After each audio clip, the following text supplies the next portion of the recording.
大家好，我是小敏。上次在鸭农场买的鸭蛋，腌了咸鸭蛋，一起看看怎么做的吧。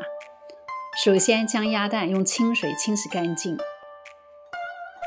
然后在1500毫升清水中加入150毫升7%浓度的白醋，浸泡鸭蛋15分钟。这时你可以看到蛋壳表面泛起了许多小气泡，蛋壳表面的膜在醋的作用下缓缓分离出蛋壳。现在可以非常轻松地将这层膜去除。白醋在这个过程中有杀菌、防霉、消毒的作用。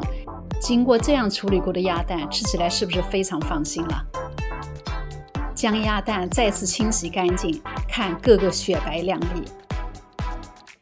用干布将鸭蛋逐个擦干，然后用吹风机将鸭蛋上的水汽吹掉。根据自己吹风机的功力，时间掌握在3到5分钟左右。为了保护吹风机，可以吹吹停停。准备2个小碗，分别放盐和高度数白酒。取一枚鸭蛋，整个蘸上白酒，接着放入盐碗中，均匀滚上盐，用保鲜膜包裹好。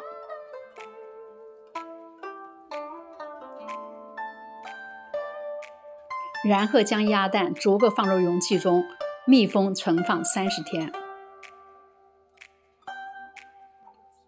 30天后，我们取几个清洗一下，然后冷水下锅，水开后煮5分钟，关火，利用余温再焖5分钟。